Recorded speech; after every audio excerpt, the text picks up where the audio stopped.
If your skin stays irritated longer than expected after waxing, the reason might surprise you. The water you use afterward could be the hidden factor controlling recovery. Most post-wax routines completely overlook this. When your skin barrier is disrupted, even minor mineral imbalances can slow healing. By the end of this video, you'll understand precise steps that make a measurable difference. Once you do, you'll view this simple step in your routine with a new perspective. If you've noticed tightness lingering into the next day, this is likely why.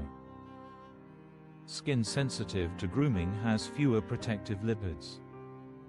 This makes it more sensitive to friction, temperature changes, and environmental minerals.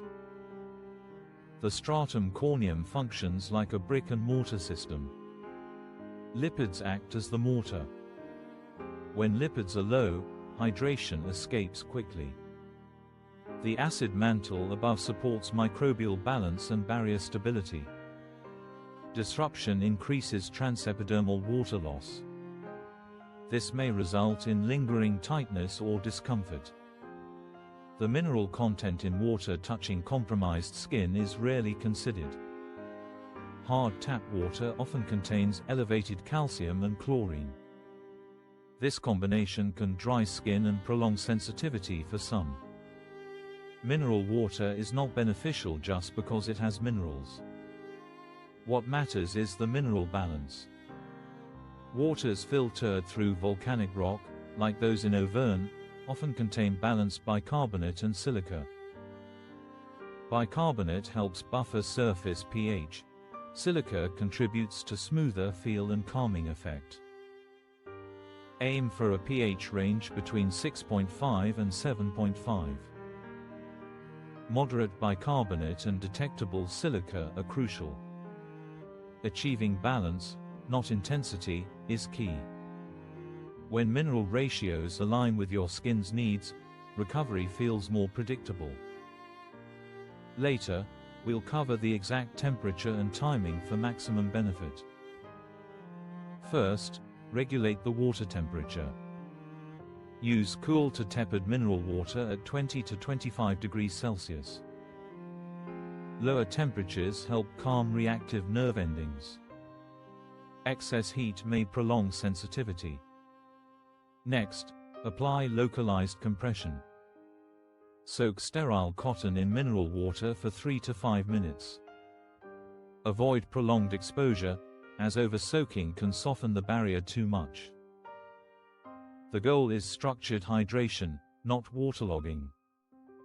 Timing and technique are more important than duration. After soaking, apply a fragrance-free emollient. This step is crucial for retaining hydration. Ingredients like ceramides reinforce the lipid barrier. Squalane mimics natural oils and improves surface smoothness. If hydration isn't sealed in, evaporation occurs quickly. This may lead to recurring dryness. Hydrate first, then reinforce for lasting effect. During sensitive periods, repeat this protocol 2 to 3 times weekly. As comfort improves, reduce to once weekly for maintenance. Watch for gradual signs of improvement, less redness, smoother surface texture, and better tactile comfort. Adjust your routine for seasonal changes when dryness increases. During hormonal fluctuations, shorten exposure if skin feels reactive. Building barrier resilience takes time, and consistency reinforces stability. Water starts nearly every skincare routine. When its mineral chemistry supports your skin, recovery becomes controlled. Long-term resilience becomes achievable with informed care. Subscribe for more science-based skin barrier advice for real-world routines. Informed care protects more than appearance, it safeguards function.